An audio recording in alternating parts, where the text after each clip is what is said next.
नमस्कार दोस्तों, स्वागत है आपका वंदना जीएस क्लासेस की यूट्यूब प्लेटफॉर्म पर। जैसा कि आप जानते हैं, हम लोग टेस्ट जो आपका टेलीग्राम चैनल पर टेस्ट होता है उसी के अकॉर्डिंग यहाँ आपको वीडियो दिया जाता है। जो वीडियो आपको यहाँ पढ़ाया जाता है, बताया जाता है, उसी के अकॉर्डिंग आपको टेलीग्राम पर टेस्ट भी हम लोग करवाते हैं। तो उस टेस्ट में यहाँ वीडियो आप देखिएगा और टेस्ट में भी भाग लीजिएगा। तो आज हम लोग चैप्टर जो पढ़ने जा रहे हैं वह एटमॉस्फेयर है। वह कौन सा है? एटमॉस्फेयर, जिसे वायुमंडल के नाम से जाना जाता है। वायुमंडल चैप्टर हम लोग इससे पहले हम लोग सोलर सिस्टम चैप्टर पढ़ चुके हैं। तो सोलर सिस्टम में जो यह है स्पेस की बातें करता है, ठीक है, वह है वहीं यह एटमॉस्फेयर जो है धरती से लगा हुआ वायु का जो आवरण होता है वह बातें करता है। उसके बारे में आपको जानना है। तो हम लोग चलिए शुरू करते हैं। आज है एटमॉस्फेयर चैप्टर। एटमॉस्फेयर की अगर बात करें, वायुमंडल की बात करें, तो आपसे सबसे पहले क्वेश्चन निकल कर के आपके जहन में आता होगा कि वायुमंडल क्या है। सबसे पहला जो आपको दिमाग में आता होगा वह है वायुमंडल क्या है, यह आप जानने की कोशिश करते हैं। तो एक शब्दों में आप समझ सकते हैं कि वायुमंडल क्या है। उसके लिए लिखता है the outer most covering of air around the planet. The outer most covering of air around the planet, यानी कि अर्थ प्लेनेट, इज कॉल्ड एटमॉस्फेयर। यह है, कहता है कि पृथ्वी, यह है पृथ्वी रूपी जो ग्रह है, ठीक है, यह है पृथ्वी रूपी ग्रह को विभिन्न गैसों का एक आवरण जो चारों तरफ से घेरे हुए हैं, ठीक है, यह पृथ्वी को विभिन्न गैसों का आवरण जो ये चारों तरफ से घेरे हुए हैं उसे वायुमंडल कहा जाता है। उसे क्या कहते हैं? उसे वायुमंडल कहते हैं। तो यह है, आपको वायुमंडल को याद रखना है। एक शब्द में परिभाषा याद रख सकते हैं। हालांकि यह परिभाषा आपसे एसएससी, रेलवे या कहीं भी वह है कहीं भी पूछा नहीं जाएगा, लेकिन आपको याद रखना है सिंपल रूप से। यह है गैसों का आवरण जो इस पृथ्वी को घेरे हुए है, पृथ्वी रूपी ग्रह को घेरे हुए हैं, इसे वायुमंडल कहते हैं। जो लिखता है एक्सटेंड अप सेवरल किलोमीटर, यानी कि कुछ किलोमीटर ऊंचाई तक है। तो अधिकतम कितना है? 10,000 किलोमीटर, ठीक है, मैक्सिमम 10,000 किलोमीटर ऊंचाई तक धरती से। जहां धरती आप बैठे हुए हैं, जहां आप खड़े हैं, उसे कहते हैं अर्थ सरफेस भाग, क्रस्ट भाग कहलाता है, ठीक है। यह अर्थ क्रस्ट से समझ लीजिए कि 10,000 किलोमीटर, अधिकतम 10,000 किलोमीटर की ऊंचाई वाले भाग को एटमॉस्फेयर कहा जाता है, वायुमंडल कहा जाता है। ऐसे तो वह जनरली अगर लेयर में बांट करके देखते हैं तो 1,000 किलोमीटर तक की ऊंचाई को ही वायुमंडल होता है, एक्सोस्फीयर होता है, वायुमंडल कहलाता है। हम लोग पढ़ेंगे अभी, ठीक है। लेकिन अधिकतम मैक्सिमम 10,000 किलोमीटर तक की ऊंचाई को ले लिया जाता है वायुमंडल में, ठीक है, एटमॉस्फेयर के अंतर्गत। और 10,000 किलोमीटर के बाद वाला जो भाग होता है वह है स्पेस कहलाता है। वो क्या कहलाता है? स्पेस कहलाता है। वह है स्पेस के नाम से जाना जाता है, अंतरिक्ष के नाम से जाना जाता है, ठीक है। तो वह है स्पेस हो जाता है। तो हम लोगों को इसी 10,000 किलोमीटर वाले चीज़ों को जानना है। तो पहला हम लोग परिभाषा देखें, उसके बारे में जाने कि यह वायुमंडल क्या है, किसे कहेंगे, ठीक है। तो यह है गैसों का आवरण जो चारों तरफ से पृथ्वी रूपी ग्रह को घेरे हुए है, जो लगभग 10,000 किलोमीटर की ऊंचाई तक है। और अपने पृथ्वी के ग्रेविटेशनल फोर्स के कारण, पृथ्वी के गुरुत्वाकर्षण शक्ति के कारण ही यह गैसों का आवरण पृथ्वी से जुड़ा हुआ है, ठीक है, नहीं तो यह उड़ जाता, ठीक है। यह ग्रेविटेशनल फोर्स अगर कम होता तो यह गैसों का अणु जो था वह बिखर जाता, वह खत्म हो जाता, उड़ जाता, ठीक है। तो पृथ्वी के गुरुत्वाकर्षण शक्ति के कारण, ग्रेविटेशनल फोर्स के कारण, आकर्षण शक्ति के कारण यह है पृथ्वी से जुड़ा हुआ है गैसों का आवरण, जो अधिकतम 10,000 किलोमीटर तक माना जाता है, ठीक है। हम समझ रहे हैं कि आप समझ गए वायुमंडल क्या है एक शब्दों में अगर कहा जाए तो। अब दूसरा आते हैं इसके फंक्शन पर, यानी कि इसका इम्पोर्टेंस क्या है। फंक्शन कहने का मतलब इसका यह है क्या काम होता है, यह है वायुमंडल कैसे जरूरी है हम मानवों के लिए, ठीक है। अगर आपसे पूछा जाए कि यह वायुमंडल क्यों जरूरी है आपके लिए, तो इसका फंक्शन है, यानी कि इसका क्या काम है, क्या इसका इम्पोर्टेंस है हम मानवों के जीवन में, इसको हम लोग जानेंगे, ठीक है। एक एक करते हुए पॉइंट आपके सामने दिख रहा होगा, उस पॉइंट को हम आपको समझाते चलते हैं, आप ध्यानपूर्वक सुनते रहिए।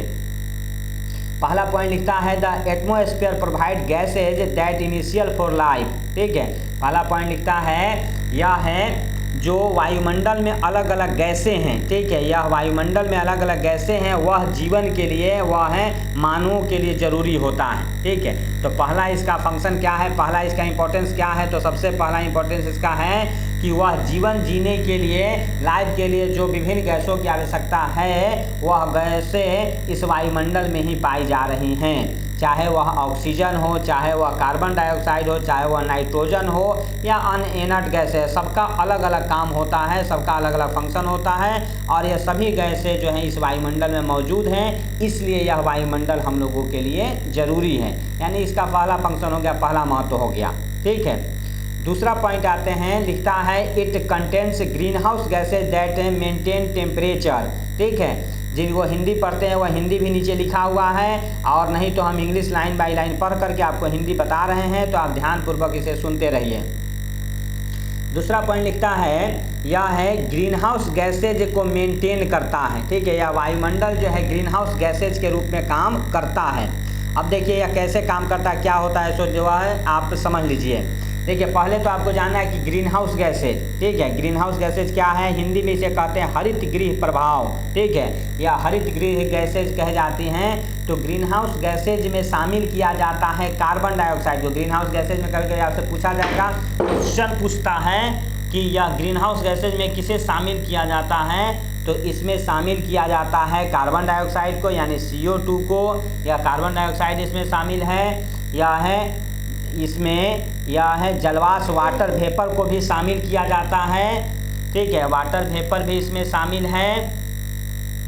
तो यह है अलग अलग गैसें इसमें इस ग्रीन हाउस गैसेज में शामिल हैं, ठीक है।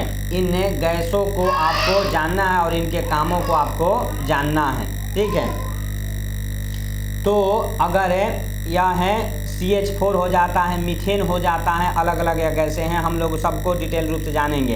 तो आप ये जानिए ग्रीन हाउस गैसेज यह क्या काम करती है, कैसे काम करती हैं। तो यह ग्रीन हाउस गैसेज की एक खास विशेषता होती है, चाहे वह कार्बन डाइऑक्साइड हो, CH4 हो, या मीथेन हो, या CO2 कार्बन डाइऑक्साइड हो, वाटर वेपर जलवाष्प भी काम करता है। तो यह सब गैसें जो है सूर्य से आने वाली, या सूर्य से आने वाली जो यह है सूर्य से जो रोशनी आ रही है, जो लाइट आ रहा है, जो प्रकाश आ रहा है, जो लाइट आ रहा है, जिसे कह लीजिए एनर्जी आ रहा है, वह है लॉन्ग वेव के रूप में आता है, ठीक है, वह है लॉन्ग वेव के रूप में आता है। तो यह लॉन्ग वेव के रूप में, देखिए यह याद रखिएगा, कोई भी ज़्यादा टेम्परेचर का पिंड होता है वह लॉन्ग वेव के रूप में एनर्जी को रिलीज करता है, एनर्जी छोड़ता है, ठीक है। तो यह है पृथ्वी पर आ रहा है, या सूर्य की रोशनी जो पृथ्वी पर आ रही है, ठीक है, यह लॉन्ग वेव के रूप में, दीर्घ तरंग के रूप में, ठीक है, दीर्घ तरंगों के रूप में यह आती है। तो यह है गैसें जो हैं इन्हें अपने वायुमंडल में प्रवेश करने देता है, ठीक है, और फिर यह धरती से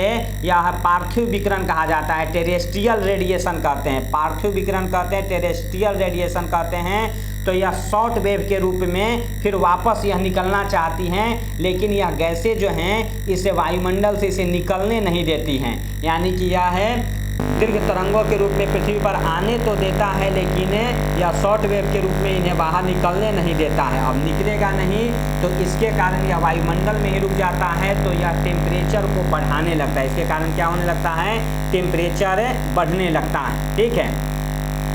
तो देखिए ऐसे जो है जनरली रूप से जो है, अगर इन ग्रीन हाउस गैसेज की मात्रा एक समान रहे, जितना वह मात्रा बताया जाता है वह मात्रा एक समान रूप से रहे, ज़्यादा बढ़े नहीं, तो यह है पृथ्वी के लिए वरदान का काम करता है, ठीक है, कि वह दीर्घ तरंगों के रूप में आता है और फिर यहाँ से शॉर्ट वेव के रूप में एनर्जी निकल जाता है। जितना एनर्जी आता है वायुमंडल में उतना एनर्जी फिर यह वापस निकल जाता है, और एक समान टेम्परेचर बना हुआ रहता है पृथ्वी का, कितना 15 डिग्री सेल्सियस, 15 डिग्री सेल्सियस, ठीक है। लेकिन हम मानवों के द्वारा जैसे जैसे कार्बन डाइऑक्साइड, CH4, मीथेन हो गया, या है अलग अलग गैसों की मात्रा बढ़ा रहे हैं, जिसके कारण यह गैसें वायुमंडल में जाकर के इस प्रक्रिया को बाधित कर रही हैं, जिसके कारण एनर्जी आ तो जाता है लेकिन यहाँ से निकल नहीं पाता है, वह ऑब्जर्व हो जाता है वायुमंडल में ही, ठीक है। तो यह है, इसके कारण जो है इस बात को आप समझ गए होंगे, ठीक है। इसे फिर हम आपको यह है, आप ऐसे समझ लीजिए कि यह है अगर पृथ्वी यह है यह है वायुमंडल, यह है गैसों का आवरण या वायुमंडल है, और एनर्जी जो आ रही है, ठीक है, जो एनर्जी आ रही है वह वापस यहाँ से यह है शॉर्ट वेव के रूप में निकल जाती है। लेकिन इन गैसों में इसकी मात्रा ज़्यादा होने के कारण, ठीक है, यह कार्बन डाइऑक्साइड ये सब की मात्रा ज़्यादा होने के कारण एनर्जी आ तो जाता है लेकिन यहाँ से निकल नहीं पाता है, ठीक है, जिसके कारण पृथ्वी के वायुमंडल का टेम्परेचर बढ़ने लगता है। यानी हम लोग कहते हैं कि पृथ्वी का टेम्परेचर बढ़ने लगता है, और यह पृथ्वी का टेम्परेचर बढ़ना ही कहलाता है ग्लोबल वार्मिंग, ठीक है। क्या कहलाता है दोस्तों? ग्लोबल वार्मिंग कहलाता है, हिंदी में भूमंडलीय तापन कहते हैं, ठीक है। तो यह पृथ्वी का टेम्परेचर बढ़ने लगता है इसके कारण, और यह है, इसे ही हम लोग क्या कहते हैं? इसे ही हम लोग कहते हैं भूमंडलीय तापन, यानी कि टेम्परेचर का बढ़ना। और टेम्परेचर के बढ़ने से क्या क्या होगा समस्या, तो यह समझिए क्या क्या यह समस्या होगी, ठीक है, या क्या क्या समस्या होगी वह टेम्परेचर बढ़ने के कारण, उस बात को आप समझिए, ठीक है। तो क्या समस्या होगी? पहला समस्या, यह टेम्परेचर बढ़ेगा तो यह बताया जाता है कि जो ध्रुवों पर ग्लेशियर हैं, ठीक है, जो पोल पर नॉर्थ पोल हो, साउथ पोल हो, ग्लेशियर जो हैं वह है, या हिमालय क्षेत्रों में जो ग्लेशियर हैं, टेम्परेचर बढ़ेगा तो वह ग्लेशियर मेल्टिंग होगा, आइस मेल्टिंग होगा, ग्लेशियर पिघलेंगे, और वह पिघल करके वह नदियों के सहारे समुद्रों में पहुँचेंगे, यानी समुद्र का पानी बढ़ेगा, समुद्र का सी लेवल जो है वह है बढ़ेगा, ठीक है। अब समुद्र का सी लेवल बढ़ेगा तो क्या होगा, ठीक है। अब देखिए भारत के मैप के थ्रू आप समझिए, या भारत का जो है ईस्टर्न कोस्टल एरिया हो गया, वेस्टर्न कोस्टल एरिया हो गया, सी लेवल बढ़ेगा, यहाँ यह है, या आप समझिए यह बांग्लादेश वाला जो भाग है, या बांग्लादेश नीचा हुआ थोड़ा भाग है, तो यहाँ वह वैज्ञानिक लोग बता रहे हैं कि ग्लोबल वार्मिंग होगा, जिससे टेम्परेचर बढ़ेगा, जिसके कारण ग्लेशियर पिघलेंगे, तो उसके कारण यह सी लेवल बढ़ेगा, और सी लेवल बढ़ेगा तो समुद्रों का पानी तटीय क्षेत्रों में पहुँचेगा, ठीक है। यह है स्थलीय भागों में इन करेगा, और वहाँ जो है मानव रह रहा है, फसलें उगा रहा है, धीरे धीरे वो अपने अंदर में ले लेगा। यह है हैती, तुवालू जैसे छोटे छोटे द्वीपीय देश हैं जो वह कहा जा रहा है कि भविष्य में डूब जा सकते हैं, समुद्र पानी जो है उनको अपने अंदर ले सकता है। तो यह सब समस्याएं हो सकती हैं, ठीक है। लेकिन इन सभी समस्याओं से जो है वह है वायुमंडल हम लोगों को एक समान टेम्परेचर वह बनाए रख करके, और यह बचा हुआ रहता है। तो इसमें हम मानवों को भी योगदान है कि वह कार्बन डाइऑक्साइड की मात्रा वह है मीथेन जो है कहा जाता है कि यह है जो दलदली भाग होते हैं, मर्सी लैंड होता है, वहाँ से निकलता है, तो उसको वह है कम करें, उससे बचाएं, तभी यह चीज़ें बची हुई रह सकती, ठीक है। तो ये सारी चीज़ों को आप सुन रहे हैं, ध्यान से सुनिए, ठीक है, क्योंकि यह है आपको यह ध्यान से सुनिएगा तभी वह सारी बातें आपको समझ में आएंगी। तो यह है एक पॉइंट याद रखना है कि यह वायुमंडल जो है ग्रीन हाउस गैसेज के रूप में काम कर रहा है, और पृथ्वी का एवरेज टेम्परेचर 15 डिग्री सेल्सियस, कितना 15 degree Celsius, 15 degree Celsius temperature बनाए रखता है, यह आपको याद रखना है। तो हम समझते हैं इतना, यह बात क्लियर हो गया है, तो हम इसे इरेज कर दे रहे हैं, ठीक है। अगली पॉइंट पर अब आते हैं। दूसरा इसका फंक्शन क्या है?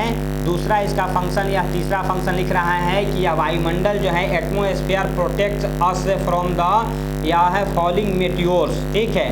यह मेटियोर्स क्या होता है पहले यह समझिए। हमने आपको वायुमंडल या है आपको सोलर सिस्टम चैप्टर के अंतर्गत भी यह बताया होगा। मेटियोर्स जो होते हैं बड़े बड़े आकाशीय पिंड होते हैं, हेवनली बॉडी हैं, ठीक है। यह आकाशीय पिंड कहते हैं, हेवनली बॉडीज कहते हैं, या बड़े बड़े चट्टानी पिंड होते हैं, ठीक है। और यह चट्टानी पिंड जो होते हैं ग्रहों के, प्लेनेट्स के आसपास होते हैं। जो 8 प्लेनेट आप जानते हैं उस 8 प्लेनेट के आसपास होते हैं। और तो अपने पृथ्वी की बात करें तो अपने पृथ्वी के नज़दीक आसपास रहते हैं, और कभी कभी पृथ्वी के वायुमंडल में यह प्रवेश करता है। कहा जाता है कि यह पृथ्वी के वायुमंडल में, अगर यह पृथ्वी है और इस गैसों का आवरण या वायुमंडल मान लिया जाए, तो इस पृथ्वी के वायुमंडल में यह है मेटियोर्स जो होते हैं वह लगभग 42 किलोमीटर प्रति सेकेंड की गति से, यह लिख लीजिएगा, 42 किलोमीटर प्रति सेकेंड की गति से इन करता है, ठीक है। अब इतनी गति से इन करता है तो इस वायुमंडलीय भाग में भी डस्ट पार्टिकल हैं, धूल गैस कण है, या वाटर वेपर है, जलवाष्प है, बहुत सारी यह है डस्ट पार्टिकल हैं, ठीक है। इतनी वेग के साथ यह बड़ा बड़ा यह है मेटियोर जो होता है कुछ केजी से लेकर के कुछ टन तक का वजन हो सकता है दोस्तों, ठीक है। और यह वायुमंडल में प्रवेश करता है। जब यह प्रवेश करता है तो उसके कारण यहाँ कोलाइड हो जाता है और यह टूट फूट करके ऊपर ही समाप्त हो जाता है, तो वैज्ञानिक बताते हैं कि अगर यह वायुमंडल नहीं होता तो यह बड़े बड़े चट्टानी पिंड डायरेक्ट धरती पर गिरता और उसके कारण हम मानवों के लिए यह बहुत ही नुकसानदेह हो सकता था, जानलेवा हो सकता था। ठीक है, लेकिन यह बड़े बड़े चट्टानी पिंड ऊपर ही टूट टूट करके समाप्त हो जाते हैं। तो यह है मेटियोर्स के गिरने से भी बचा रहा है, मेटियोर से भी बचा रहा है। उल्का कहते हैं, हिंदी में इसको कहते हैं उल्का, उल्कापात आप सुने होंगे। ठीक है, तो उल्कापात से भी यह वायुमंडल हम मानवों को बचा रहा है। क्लियर बात समझें? ठीक है, हाल में उल्का गिरा भी था, वह है पिछले साल या बिहार में जो है यह है कुछ साइडों में किशनगंज उधर वाला साइडों में गिरा था। 2013 में रूस में एक चेलियाबिक शहर है, रूस में यह है चेलियाबिक, साइबेरिया क्षेत्र है, आप जानते हैं। ठीक है, और साइबेरिया क्षेत्र जो एशियाई कॉन्टिनेंट में पड़ता है, उन्हीं क्षेत्रों में यह यूराल पर्वत है। एक पर्वत का नाम है यूराल पर्वत। यह यूराल पर्वत के लिए क्वेश्चन पूछा जाता है, एशिया और यूरोप को बांटने वाला पर्वत है। यूराल पर्वत कौन है? तो एशिया और यूरोप कॉन्टिनेंट को बांटता है। उसी यूराल पर्वतीय क्षेत्र में रूस का एक शहर है, नाम है उसका चेलियाबिक्स। चेलियाबिक्स शहर है, उस चेलियाबिक्स में 2013 में या दिसंबर 2013 में यह उल्कापात गिरा था। ठीक है, लेकिन ऊपर ही टूट टूट करके छोटे छोटे कण के रूप में जो है वह ऐसे बड़े बड़े पत्थर के रूप में कुछ गिरे थे, लेकिन उसके कारण आवाज़ हुआ था ज़बरदस्त और कुछ लोग खिड़कियाँ टूट गई थी, वह लोग कुछ घायल हुए थे। ठीक है, तो पेपर वह दिया था, पेपर का कटिंग दिया था, वह 1000 से ज़्यादा लोग घायल हुए थे। तो यह है मेटियोर से भी बचा रहा है, यह भी आप याद रखिएगा। इसमें याद रखना है मेटियोर से वायुमंडल में कितने वह है वेग से कितने गति से प्रवेश करता है, तो लगभग 42 किलोमीटर प्रति सेकंड की गति से यह विन करता है, इन करता है। ठीक है, इसे याद रखिएगा। यह क्लियर बात समझ में आ गई? तो यह हम आगे बढ़ रहे हैं, यह मेटियोर से रक्षा कर रहे हैं। और इसका क्या फंक्शन है? देखिए VVI वह बहुत बड़ा अच्छा यह है काम कर रहा है हम लोगों के लिए। यह ओजोन, इस वायुमंडल में ही ओजोन गैस पाया जाता है और ओजोन जो है protect us from harmful ultraviolet radiation. यह ओजोन गैस जो होता है यह है ऑक्सीजन के यह है 3 अणुओं से बना हुआ। O3 जो कहते हैं, आप जानते हैं O3 कहते हैं, तो यह है ऑक्सीजन के 3 अणुओं से बना हुआ, आप जानते हैं O3 यह है ऑक्सीजन या O3 ओजोन गैस कहा जाता है, या वायुमंडल में पाया जाता है। इसको हम लोग पढ़ेंगे, या स्ट्रेटोस्फीयर के अंतर्गत पाया जाता है। यह है लगभग अधिकतम इसकी मात्रा 20 से लेकर के यह है 35 किलोमीटर के बीच पाई जाती है। ठीक है, 20 से 35 किलोमीटर तक पाया जाता है। और यह ओजोन गैस सबसे बड़ा काम कर रहा है, सूर्य से आने वाली यह हानिकारक अल्ट्रावायलेट रेडिएशन, जिसे पराबैंगनी किरण कहते हैं, उस पराबैंगनी किरणों को ऑब्जर्व कर लेता है, अवशोषित कर लेता है और पृथ्वी पर नहीं आने देता है। अगर यह है वैज्ञानिक कहते हैं कि वह है अल्ट्रावायलेट रे, यूवी किरण जो कहते हैं, अल्ट्रावायलेट यूवी रे कहते हैं, या यूवी के डायरेक्ट पृथ्वी पर आए और हम मानवों पर पड़े तो यह टेम्परेचर बढ़ा सकता है और हम मानवों को विभिन्न तरह का स्किन डिजीज हो सकता है, खास करके स्किन कैंसर हो सकता है। ठीक है, तो यह स्किन कैंसर से हम लोगों को बचा रहा है। तो यह है सबसे बड़ा यह काम कर रहा है, यह पृथ्वी का सुरक्षा कवच कहा जाता है कि ओजोन गैस क्या है, तो पृथ्वी का सुरक्षा कवच है। ठीक है, सुरक्षा कवच समझते हैं, यह शील्ड के रूप में काम करता है, सुरक्षा कवच के रूप में काम करता है। जैसे यह सेना जो है, हमारी सेना जो होती है वह है दुश्मन की गोलियों से बचने के लिए बुलेट प्रूफ जैकेट पहनती है।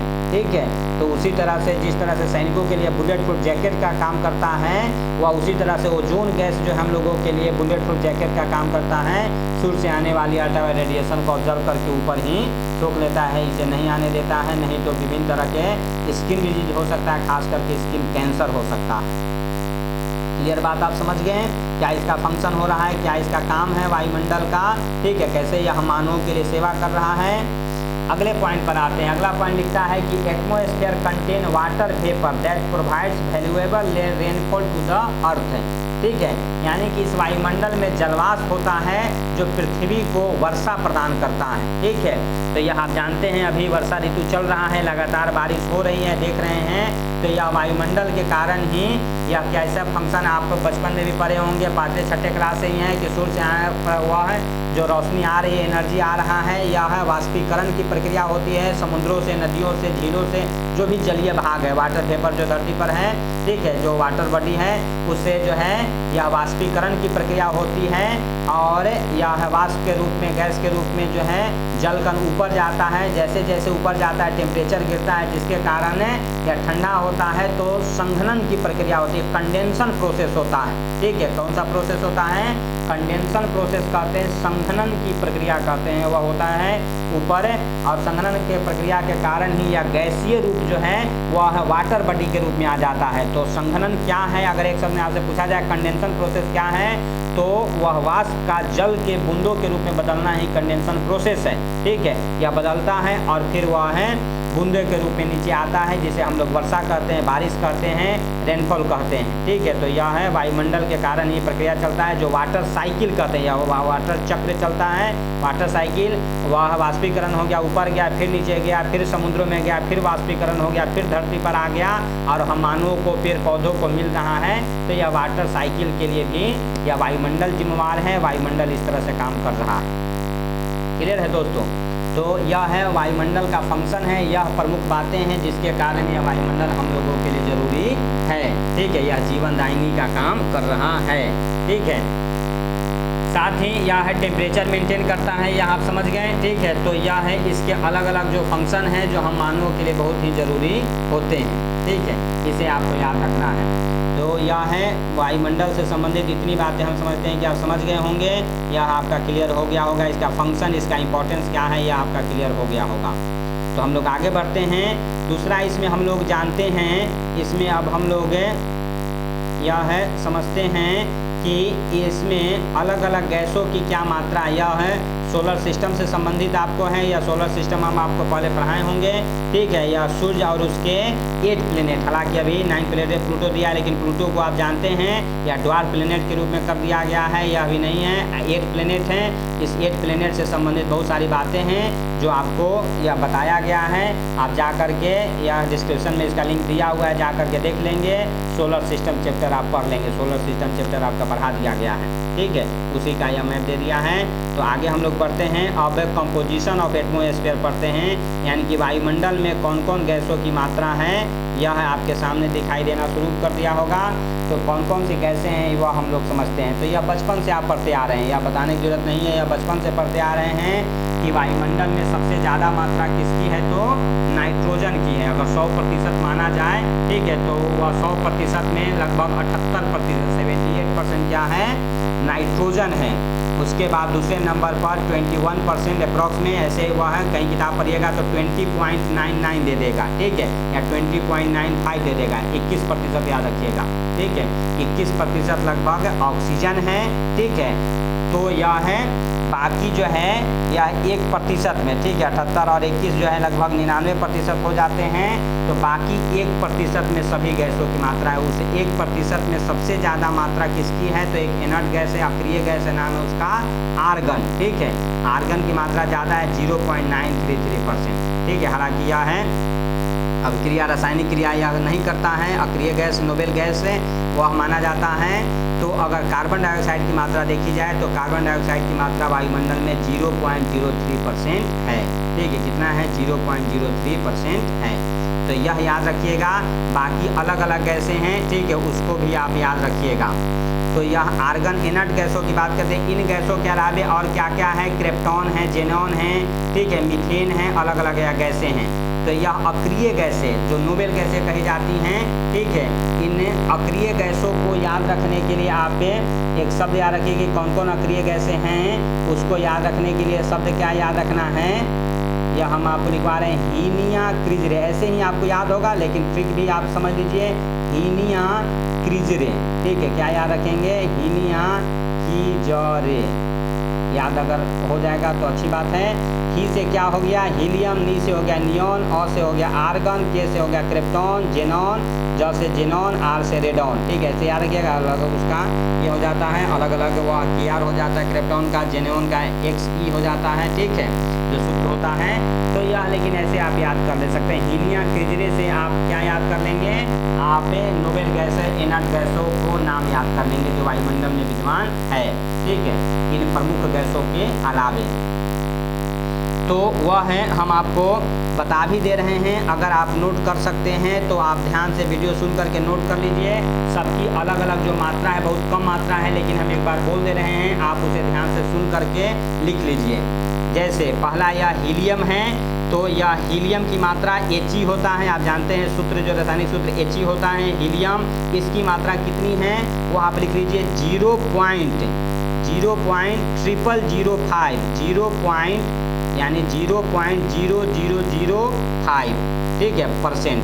यह है इतना प्रतिशत है, 0.0005% है हीलियम की मात्रा। उसके बाद नियॉन आते हैं, Ne जो होता है नियॉन Ne कहते हैं। इसकी मात्रा वायुमंडल में 0.002% है, 0.002% है, ठीक है, 0.002 मतलब 22, ठीक है, 00 है और 2% नियॉन। उसके बाद आर्गन की मात्रा, तो आर्गन की मात्रा आपको लिखा हुआ है 0.933 तक जा सकते हैं, 93% है, ठीक है। यही आपको VBI पूछा जाएगा, हमेशा यह पूछता है, यह आपको याद रखना है, ठीक है। उसके अलावा क्रिप्टॉन की बात करते हैं, ठीक है, Kr होता है, इसकी मात्रा 0.001% है, 0.001% है।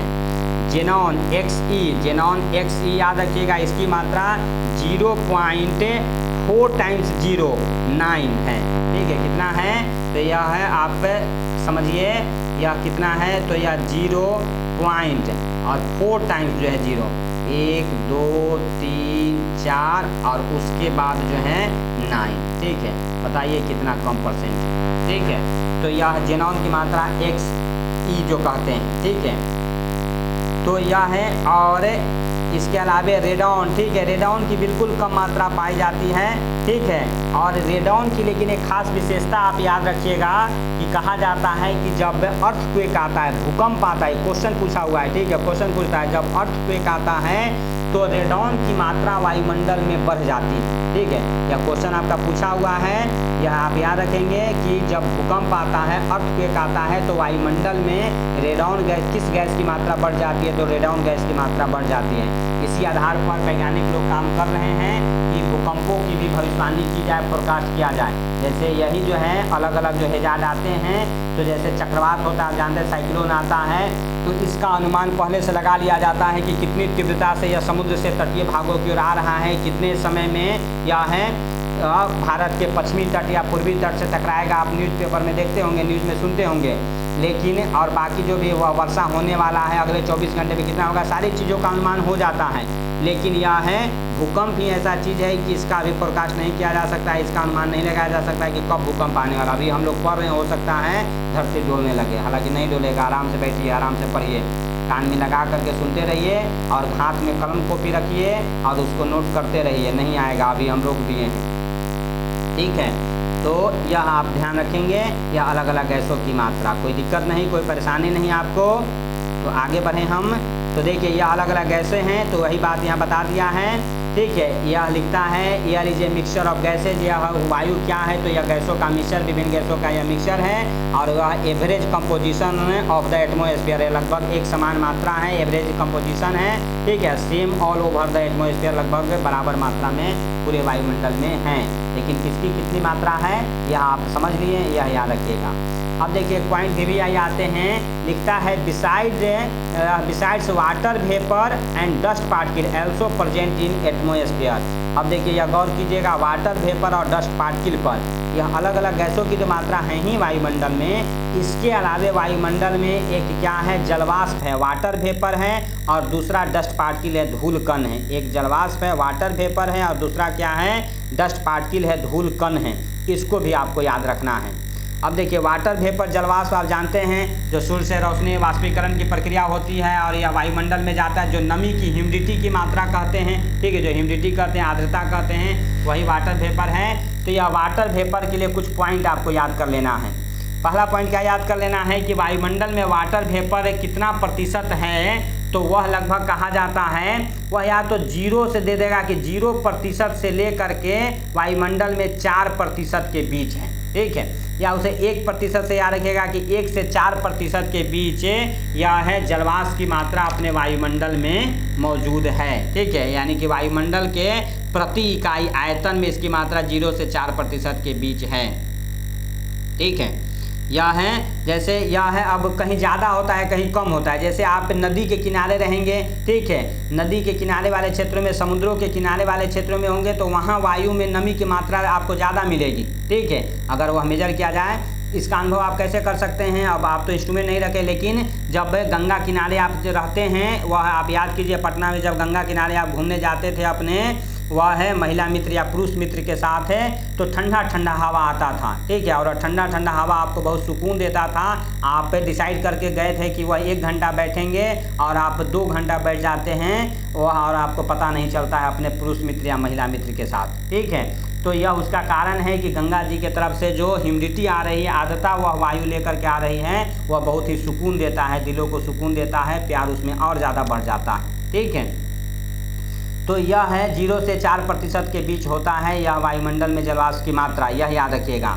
दूसरा पॉइंट जो हम आपको पॉइंट बता रहे हैं, जो क्वेश्चन के रूप में पूछा जाता है। ठीक है, दूसरा पॉइंट जो है आपको याद रखना है क्या, कि वायुमंडल में जितना वाटर वेपर है, इस एटमॉस्फेयर में जितना वाटर वेपर है उसका लगभग 90%, 90%, ठीक है, यह है लगभग जो है, याद रखिएगा कि 90% वाटर वेपर जो है आप जहां खड़े हैं, जहां आप बैठे हैं, मतलब अर्थ क्रस्ट कहते हैं, उस अर्थ क्रस्ट से लगभग 90% 9 किलोमीटर की ऊंचाई तक मिल जाता है। ठीक है, ये अलग चीज़ हमने बताया। ठीक है, 9 किलोमीटर की ऊंचाई तक 90% वाटर वेपर मिल जाता है। ठीक है, तो यह याद रखना है कि वह अधिकतम में 9 किलोमीटर तक 90% मिल जाता है, और पूरा जो है कह लीजिए कि 99% वाटर वेपर जो है वह है अधिकतम 29 किलोमीटर की ऊंचाई तक मिल जाता है। ठीक है, यह परसेंटेज या किलोमीटर याद रखिएगा, या किलोमीटर। ठीक है, यह किलोमीटर की ऊंचाई तक मिल जाता है। तो यानी कि यह जो वाटर वेपर है वो बहुत ही, वह कम ऊंचाई धरती से, वह बहुत ही, वह ज़्यादा ऊंचाई तक नहीं है। ठीक है, यह नीचे ही है, और इसी के लिए यह फंक्शन करता है, या वर्षा का कारण भी बनता है। ठीक है, तो यह है परसेंटेज, आप याद रखिएगा। वायुमंडल में जलवाष्प की मात्रा कितनी है? 0 से 4% के बीच है। कहीं यह है जो है, जैसे मरुस्थलीय क्षेत्रों में वहाँ पानी की मात्रा नहीं है, वाष्पीकरण वहाँ नहीं हो रहा है। थार डेजर्ट में कहीं पानी नहीं है, तो वह गर्मी तो है लेकिन वाष्पीकरण नहीं हो रहा है, तो वहाँ नमी की मात्रा कम मिलेगी। वहाँ क्या है, वह 1% तक नमी की मात्रा मिलेगी। लेकिन तटीय क्षेत्रों में अगर आप रहेंगे तो वहाँ उष्णार्द्र क्षेत्रों में, उष्ण और आर्द्र क्षेत्रों में रहेंगे तो वहाँ ज़्यादा मिलेगा। तो अधिकतम कितना मिल सकता है? 4%। और मिनिमम कितना मिल सकता है? तो 1% तक। ठीक है, 1% मतलब बिल्कुल नहीं तो वह नहीं हो सकता है, लेकिन बिल्कुल भी कम कर सकते हैं, तो 0 से 4% तक देता है। ठीक है, तो अधिकतम 4%, मिनिमम 0% तक याद रखेंगे। ऐसे 1% भी याद रखिएगा, अगर कहीं ऑप्शन में 1% है तो 1% भी आप याद रखेंगे। क्लियर है। और 9 यह है अधिकतम धरती से 9 किलोमीटर ऊंचाई तक 90%, और 29 किलोमीटर ऊंचाई तक 99% वाटर वेपर मिल जाता है। क्लियर है बात, यह समझ गए? यह नोट आप कर लिए होंगे, तो हम इसे मिटा देते हैं। अब सुनिए अगला पॉइंट।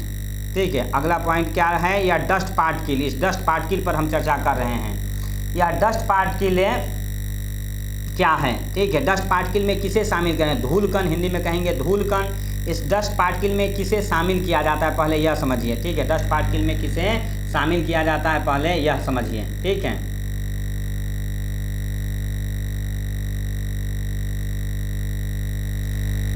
डस्ट पार्टिकल में किसे शामिल किया जाता है अगर बात करें तो डस्ट पार्टिकल में क्या क्या शामिल है पहले वह जान लीजिए। देखिए, यह है कभी कभी आप पे, यह है जब आंधी उड़ती है, जब तेज़ तूफान होता है, तेज़ हवा चलता होगा, देखे होंगे। ठीक है, तेज़ हवा चलता है, गांव में रहते होंगे, शहर में जहाँ भी रहते होंगे, रोड पर जो है बेली रोड पर वह अंदर उठता है, तो यह धूलकण जो है ऊपर उठ करके ऊपर भागने लगता है। ठीक है, आप देखे होंगे ऊपर उठने लगता है, तो यह डस्ट पार्टिकल उड़ करके हवाओं के कारण ऊपर चला जाता है, तो वह डस्ट पार्टिकल में शामिल हो जाता है। ठीक है, और उसके बाद क्या क्या और शामिल है? तो यह है धूलकण जो उड़ करके गया वह शामिल हो गया।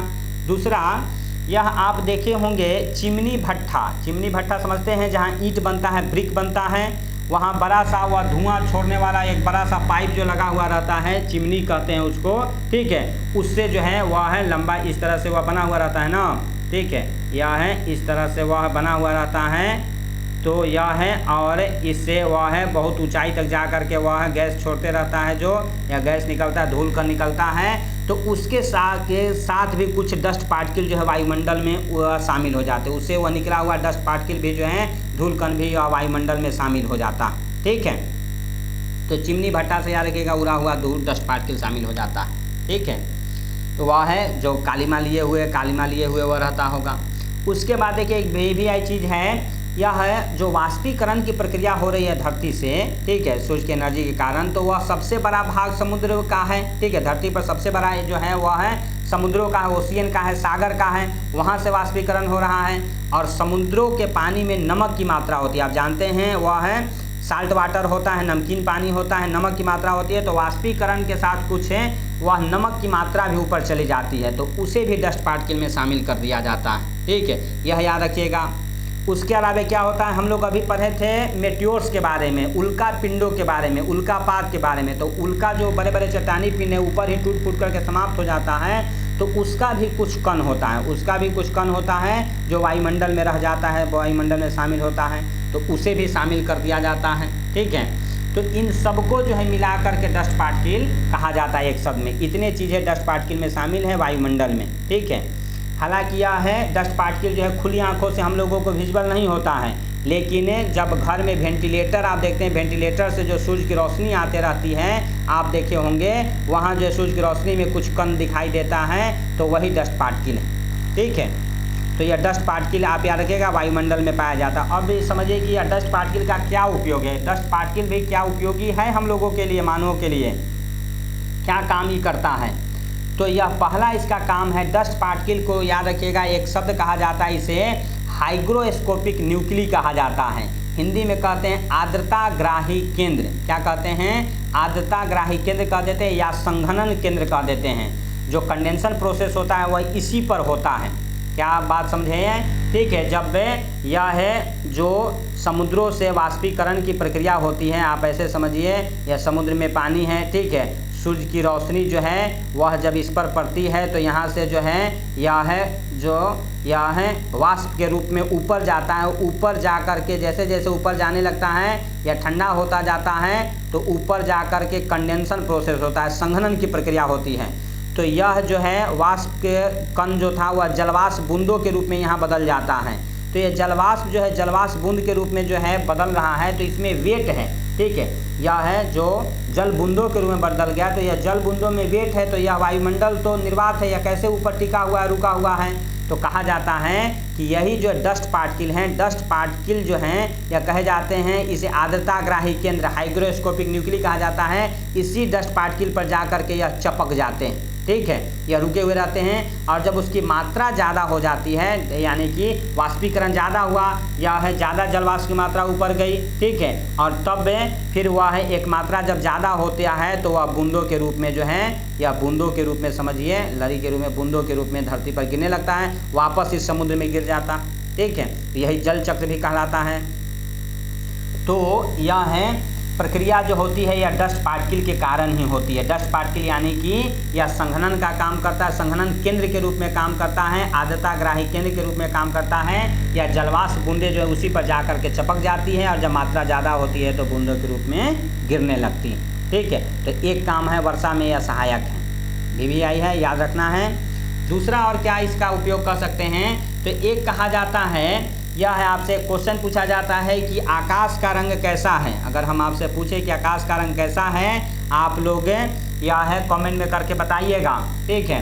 ऐसे हम बता देते हैं, जनरली रूप से अगर आपसे पूछा जाए कि आकाश का रंग कैसा है, तो यह आकाश का रंग काला है, ठीक है। आकाश का रंग कैसा है? ब्लैक है, काला है, लेकिन ऐसे नीला दिखाई देता है, जो आप कहते हैं नीला दिखाई देता है, ब्लू है, ठीक है। तो यह ब्लू का कारण जो है स्कैटरिंग प्रोसेस कहा जाता है, प्रकीर्णन की प्रक्रिया कही जाती है, ठीक है। स्कैटरिंग प्रोसेस होता है, तो स्कैटरिंग प्रोसेस जो है इस डस्ट पार्टिकल पर ही होता है, ठीक है, डस्ट पार्टिकल के कारण ही होता है। स्कैटरिंग प्रोसेस क्या है थोड़ा सा समझ लीजिए।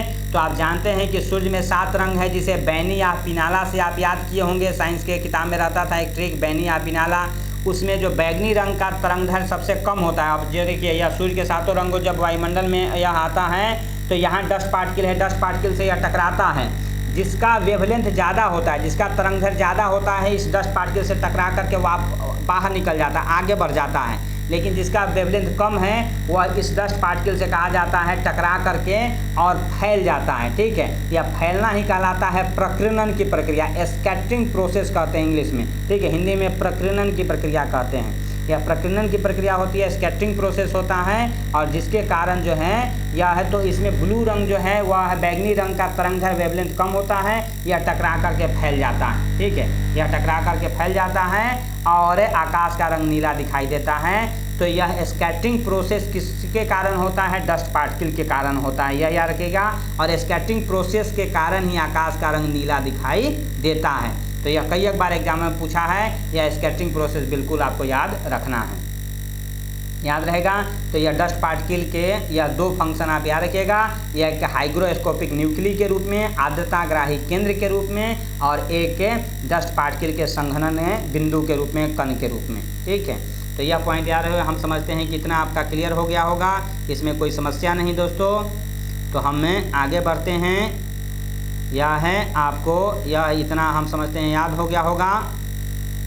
तो इसके बाद जो है यह है हम लोगों को यह है लेयर के बारे में जानना है। इसके बाद जो है अगर बात करें तो हम लोगों को लेयर के बारे में जानना है वायुमंडल का। तो लेयर की बात करें तो लेयर जो है वह है अलग अलग लेयर या बटा हुआ है। तो पहले हम लोग जो है लेयर को अकॉर्डिंग टू हाइट देखते हैं। ठीक है, यह वायुमंडल जो है याद रखिएगा 5 लेयर में बटा हुआ, कितने लेयर में है? 5 लेयर में बटा हुआ है अकॉर्डिंग टू हाइट। ठीक है, ऐसे छठा लेयर किताब कहीं कहीं पढ़ेंगे तो उसमें ओजोन लेयर, ओजोन गैस को भी एक लेयर के रूप में बता देता है, लेकिन ओजोन कोई वह लेयर नहीं है, वह गैसों की एक मात्रा है जो इस स्ट्रेटोस्फीयर के अंतर्गत मिलता है। ठीक है, तो अकॉर्डिंग टू हाइट वायुमंडल को 5 लेयर में बांटा गया है, यह याद रखिएगा।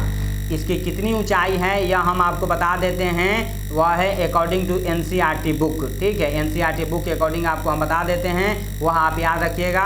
ठीक है, बाकी अलग अलग जगहों पर अलग अलग आपको वह मिलता रहेगा, लेकिन यह आपको हम प्रॉपर ढंग से बता देते हैं, वह याद रखिएगा। तो यह देखिए पहला जो है ट्रोपोस्फीयर, इसका एवरेज हाइट याद रखिएगा 14 किलोमीटर। एवरेज हाइट कितना है? 14 किलोमीटर। और मैक्सिमम और मिनिमम इसका होता है, तो मैक्सिमम जो है इसका 18 किलोमीटर 18 किलोमीटर है, और मिनिमम 8 किलोमीटर है, यह याद रखिएगा। ठीक है, यह किलोमीटर में सब याद रखिएगा यह। तो ट्रोपोस्फीयर, ट्रोपोस्फीयर का हिंदी में कहते हैं क्षोभ मंडल। क्या कहते हैं? क्षोभ मंडल, जिसका औसत ऊंचाई है कहाँ से? धरती से, जहाँ आप खड़े हैं, यानी अर्थ क्रस्ट से। ठीक है, क्रस्ट से अधिकतम 14 किलोमीटर यह एवरेज हाइट है ट्रोपोस्फीयर क्षोभ मंडल का। मैक्सिमम 18 और मिनिमम 8 किलोमीटर होता है। दूसरा यह स्ट्रेटोस्फीयर, समताप मंडल, हिंदी में क्या कहते हैं? समताप मंडल। इसकी ऊंचाई याद रखिएगा, इसे एवरेज 14 ले लिए हैं, तो 14 से आप 50 किलोमीटर तक, 14 से 50 किलोमीटर जो है वह स्ट्रेटोस्फीयर होता है, यह याद रखिएगा। ठीक है, मेसोस्फीयर आते हैं। मेसोस्फीयर जो है ये याद रखिएगा 50 से लेकर के 80 किलोमीटर तक, कितना? 80 किलोमीटर तक मेसोस्फीयर हो जाता है। ठीक है, उसके बाद यह आयनोस्फीयर आते हैं। आयनोस्फीयर जो है यह 80 से लेकर के याद रखिएगा 640 किलोमीटर तक, कितना होता है? 640 किलोमीटर की ऊंचाई तक जो है वह आयनोस्फीयर है। हिंदी में इसे आयन मंडल कहते हैं, या इसे थर्मोस्फीयर भी कहा जाता है, ताप मंडल भी कहा जाता है। और एक्सोस्फीयर जो हो गया यह याद रखिएगा 640 से लेकर के मैक्सिमम में, ऐसे तो जनरली 1000 किलोमीटर। ठीक है, 1000 किलोमीटर, नहीं तो मैक्सिमम जो है यह आप याद रखिएगा 10,000 किलोमीटर तक, 10,000 किलोमीटर तक के ऊंचाई जो है यह एक्सोस्फीयर का माना जाता है। तो यह हमने आपको बता दिया है अलग अलग लेयर की ऊंचाई। ठीक है, अब इसी में जो है शुरुआती जो 3 लेयर हैं, या शुरुआती जो 3 लेयर हैं, इसे एक नाम दिया जाता है होमोस्फीयर। क्या नाम दिया जाता है?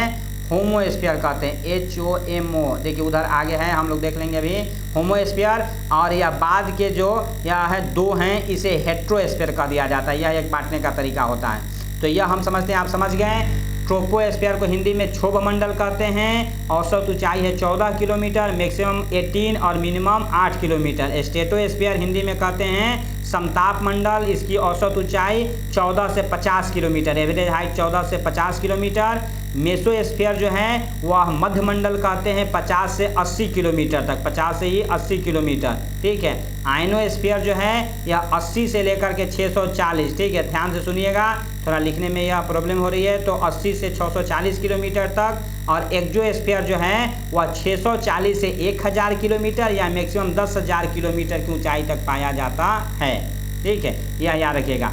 इसी को एक तरीका से फिर हम लोग यह कर सकते हैं, कैसे करेंगे इसे, तो यह है, यह हम समझते हैं कि आप लिख लिए, ठीक है, बिल्कुल आप लिख लिए होंगे।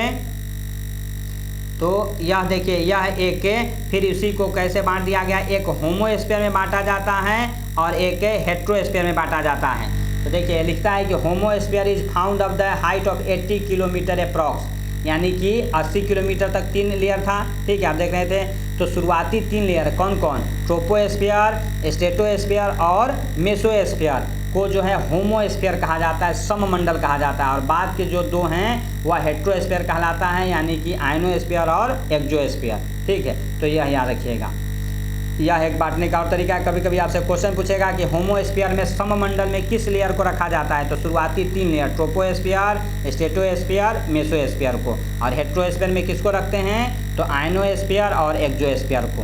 क्लियर है, यह पॉइंट समझ लीजिए। लेयर ऑफ एटमॉस्फेयर एक लिख देता है कि height of atmosphere 10,000 kilometre approx, जो हमने आपको अभी बता दिया। और लगभग 99% जो इसका वॉल्यूम है, वह गैसों का जो आवरण है उसका लगभग 99% जो है 32 किलोमीटर की ऊंचाई तक मिल जाता है। उसका 99% भाग जो 32 किलोमीटर की ऊंचाई तक मिल जाता है। मतलब गैसों का जो घनत्व है, डेंसिटी है, वह ज़्यादा ऊंचा तक नहीं है, ठीक है। अधिकतम उसकी मात्रा, उसकी 99% मात्रा जो है वह पृथ्वी से अधिकतम 32 किलोमीटर की ऊंचाई तक मिल जाता है। क्लियर बात, इतना समझ गए, इसमें कोई दिक्कत नहीं। तो आज जो है हम लोग यहीं तक के इस सब्जेक्ट को रखते हैं। अगले दिन हम लोग यहाँ से आगे बढ़ेंगे और फिर एक एक करते हुए इन सभी यह है हम लोग आगे करते हुए सभी इस लेयर के बारे में डिटेल रूप से जानेंगे। इस लेयर को, ट्रोपोस्फीयर के बारे में क्या क्या इसकी विशेषता है, इन सारों के बारे में प्रॉपर ढंग से हम लोग अगले दिन पढ़ेंगे। तो आज जो है यह आप ज़्यादा लंबा वीडियो हो जाता है, आप लोग देख नहीं पाते हैं, तो इतना ही आज रहने देते हैं। अगले दिन हम लोग यहाँ बढ़ते हैं। तो चलिए आज के लिए बहुत बहुत धन्यवाद। Thank you. जय हिंद।